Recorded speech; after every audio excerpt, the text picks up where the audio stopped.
ഉത്തർപ്രദേശിലെ യോഗി ആദിത്യനാഥ് സർക്കാരിനെ ശരിക്കും പ്രതിരോധത്തിലാക്കുന്ന അതിശക്തമായ നിരീക്ഷണങ്ങളാണ് അലഹബാദ് ഹൈക്കോടതിയിൽ നിന്ന് ഉണ്ടായിരിക്കുന്നത്.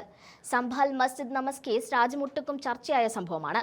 റംസാൻ മാസത്തിൽ നമസ് നിർവഹിക്കുന്നതിനെതിരെ ജില്ലാ ഭരണകൂടം നിയന്ത്രണം ഏർപ്പെടുത്തിയിരുന്നു. ഇതിനെതിരെ മുനാസിർ ഖാൻ എന്ന വ്യക്തി അലഹബാദ് ഹൈക്കോടതിയിൽ ഹർജി നൽകിയിരുന്നു. സംഭാൽ ജില്ലയിലെ ഒരു സ്വകാര്യ കെട്ടിടത്തിൽ റംസാൻ കാലത്ത് വിശ്വാസികൾ ഒത്തുകൂടി നമസ് നിർവഹിക്കാൻ തുടങ്ങിയതോടെയാണ് പ്രശ്നങ്ങൾ ആരംഭിക്കുന്നത്. ഹർജിക്കാരനായ മുനാസിർ ഖാന്റെ ഉടമസ്ഥതയിലുള്ള ഈ കെട്ടിടത്തിൽ പ്രാർത്ഥനയ്ക്കായി ആളുകൾ എത്തിയപ്പോൾ അതൊരു അംഗീകൃത പള്ളിയല്ലെന്ന് ചൂണ്ടിക്കാട്ടി ജില്ലാ കളക്ടറും പോലീസ് സൂപ്രണ്ടും ഇടപെടുകയായിരുന്നു. തുടർന്ന് ക്രമസമാധാന പ്രശ്നങ്ങൾ ഉണ്ടാകാൻ സാധ്യതയുണ്ടെന്ന് ആരോപിച്ച് പ്രസ്തുത സ്ഥലത്ത് നമാസ് നിർവഹിക്കുന്നവരുടെ എണ്ണം വെറും 20 പോലീസ് പരിമിതപ്പെടുത്തി. ഇതിനെതിരെയാണ് ഭരണഘടനാപരമായ ആരാധനാ സ്വാതന്ത്ര്യം ഹനിക്കപ്പെടുന്നു എന്ന് ചൂണ്ടിക്കാട്ടി മുനാസിർ ഖാൻ ഹൈക്കോടതിയെ സമീപിച്ചത്. ഹർജിക്കാരന്റെ പരാതിയിൽ കഴമ്പുണ്ടെന്ന് കണ്ട കോടതി സർക്കാരിനും ജില്ലാ ഭരണകൂടത്തിനുമെതിരെ ശക്തമായ ഭാഷയിലാണ് പ്രതികരിച്ചത്. പ്രസ്തുത കെട്ടിടം പള്ളിയല്ലെന്നും അതൊരു സ്വകാര്യ വീടാണെന്നുമാണ് സർക്കാർ അഭിഭാഷകൻ കോടതിയിൽ വാദിച്ചത്. ഇതേ വാദത്തെ എടുത്തുകാട്ടിയാണ് കോടതി സർക്കാരിനെതിരെ ആഞ്ഞടിച്ചത്. അതൊരു സ്വകാര്യ വീടാണെങ്കിൽ ഒരു വ്യക്തിക്ക് തന്റെ വീടിന്റെ മുകളിൽ കയറി പ്രാർത്ഥിക്കാൻ എന്ത് തടസ്സമാണുള്ളതെന്ന് കോടതി ചോദിച്ചു. ഭരണഘടനയുടെ അനുച്ഛേദം 25 പ്രകാരം ഓരോ പൗരനും തന്റെ ഇഷ്ടമുള്ള മതം വിശ്വസിക്കാനും പ്രചരിപ്പിക്കാനും അനുഷ്ഠിക്കാനും അവകാശമുണ്ട്. ഈ അവകാശത്തിന്മേൽ കടന്നുകയറാൻ സർക്കാരിനോ പോലീസിനോ അധികാരമില്ല. വ്യക്തിപരമായ ഇടങ്ങളിൽ വിശ്വാസം അനുഷ്ഠിക്കാനുള്ള സ്വാതന്ത്ര്യം ഭരണഘടന ഉറപ്പു നൽകുന്ന ഒന്നാണെന്നും കോടതി ഓർമ്മിപ്പിച്ചു. ഭരണഘടനാപരമായ അവകാശങ്ങൾ ഓരോ പൗരനും ഒരുപോലെയാണെന്നും ഒരു പ്രത്യേക വിഭാഗത്തിന് നേരെ മാത്രം നിയന്ത്രണങ്ങൾ കൊണ്ടുവരുന്നത് അംഗീകരിക്കാനാവില്ലെന്നും കോടതി അടിവരയിട്ട് പറഞ്ഞു.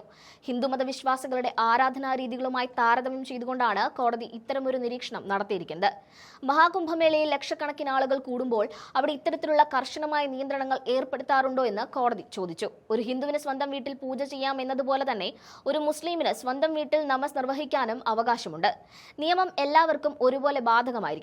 ഒരു വിഭാഗത്തിന് മാത്രം പ്രത്യേക നിയന്ത്രണങ്ങൾ ഏർപ്പെടുത്തുന്നത് വിവേചനപരമാണെന്നും കോടതി വ്യക്തമാക്കി.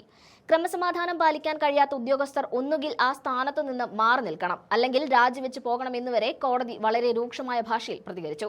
ഒരു ജനാധിപത്യ രാജ്യത്തെ വിശ്വാസികൾക്ക് അവരുടെ ആരാധനാ സ്വാതന്ത്ര്യം ഉറപ്പുവരുത്താൻ ഉദ്യോഗസ്ഥർക്ക് ബാധ്യതയുണ്ട്. സ്വകാര്യ സ്വത്തിൽ ആരാധന നടത്താൻ സർക്കാരിന്റെയോ പോലീസിന്റെയോ പ്രത്യേക അനുമതി ആവശ്യമില്ലെന്നും അലഹബാദ് ഹൈക്കോടതി വ്യക്തമാക്കി.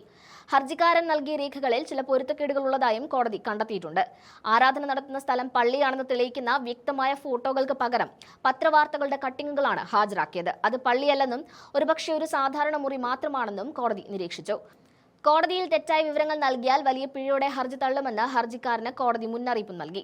കൂടാതെ നമസിന് ശേഷം പ്രകോപനപരമായ പ്രസംഗങ്ങൾ ഉണ്ടാകില്ലെന്ന് ഉറപ്പാക്കണമെന്നും അത്തരം പ്രസംഗങ്ങൾ ഭാരതീയ ന്യായ സംഹിത പ്രകാരം കടുത്ത കുറ്റകരമാണെന്നും കോടതി വ്യക്തമാക്കി. യോഗി സർക്കാർ ഒരു പ്രത്യേക മതവിഭാഗത്തെ ലക്ഷ്യം വെച്ച് പ്രവർത്തിക്കുന്നു എന്ന ആരോപണത്തെ ശരിവെക്കുന്ന രീതിയിലാണ് കോടതിയുടെ ഈ പരാമർശങ്ങൾ വന്നിരിക്കുന്നത്. യോഗി ആദിത്യനാഥ് സർക്കാർ അധികാരത്തിൽ വന്നതിന് ശേഷം മുസ്ലിം സമുദായത്തിന് നേരെ ഇത്തരം നിരവധി നിയന്ത്രണങ്ങൾ ആരോപിക്കപ്പെട്ടിട്ടുണ്ട്. ബുൾഡോസർ നടപടികളും മതപരമായ ആഘോഷങ്ങൾക്കുള്ള നിയന്ത്രണങ്ങൾ ഇതിന് ഉദാഹരണമാണ്. എന്നാൽ സ്വകാര്യ സ്വത്തിൽ പോലും ആരാധന നടത്താൻ പാടില്ലെന്ന നീക്കം കോടതിയുടെ ശക്തമായ ഇടപെടലോടെ തടയപ്പെട്ടിരിക്കുകയാണ്.